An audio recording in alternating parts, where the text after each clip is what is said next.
आपल्या गावामध्ये आपल्या गावामध्ये 3 वर्षापासून पाठ चालू आहे. तर या माणसापासून आपल्या मुलाबाळाले काहीतरी भेटून राहिलं म्हणून आज मी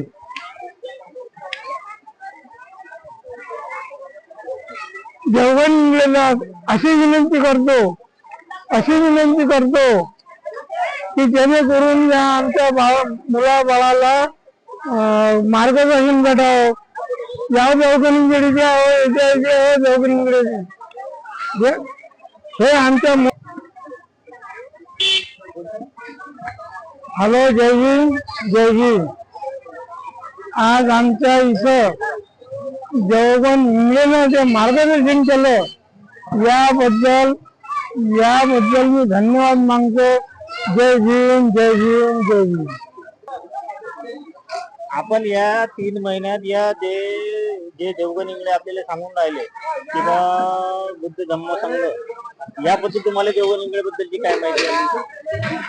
मला देवगण इंगळेच्या बद्दल माहिती आहे किंवा ते आपल्या इथं 3 वर्षापासून आपल्या डोंगरगाव मध्ये येऊन आले आणि त्यांनी 3 वर्षापासून जे आपल्याला संदेश दिला आणि संदेश याच्यातून दिला की बा बौद्ध धम्म आणि त्या बौद्ध आणि त्याचा धम्म या ग्रंथातून आम्हा सर्व लोकांना चांगला त्यांनी उपदेश केला, चांगलं मार्गदर्शन केलं. त्यानुसार आमच्या म्हणजे एकदम बदल झाल्यासारखा असं आम्हालाही वाटते आणि होईल. आणि आणखी जर असंच आम्हाला त्यांनी जर पुढे काही दिवस जर असंच मार्गदर्शन केलं तर आमच्या धर्माचं नव्हे तर आमचं परिवर्तन झाल्याशिवाय राहणार नाही. एवढंच आम्हाला त्यांच्याबद्दल सांगायचं आहे. नाही पण आता ते 2-3 वर्षापासून तुमच्या गावात ते येऊन राहिले पण तुमच्यात बदल नाही आहे हे त्यांच्यात काय? आमच्यात बदल झाले यांच्याबद्दल म्हणजे त्याला आपल्याला विचारायचं किंवा आमच्यात काय बदल झाले म्हणून. आमच्यात सर्वच बदल झाले. आम्ही काही गोष्टी जर चुकीने करत असेल तर आम्ही सत्य मार्गावर आलो आणि आणि देवा धर्माबद्दल त्यांनी जे आम्हाला सांगितलं तर त्या देवा धर्मावर आमचा विश्वास नाही. आणि आमचा धम्म जो आहे हा धम्म म्हणजे एक नीतीचा धम्म आहे असं आम्हाला त्यांच्यामधून विशेष म्हणजे मार्गदर्शन झालं.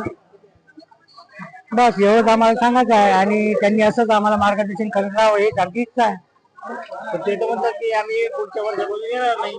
तुम्ही पुढच्या वर्षापासून काय करणार आहे? नाही मग ते आता ते जर आले नाही तर मग आम्ही खुद आमच्या याच्यातून कोणीतरी असं हे करून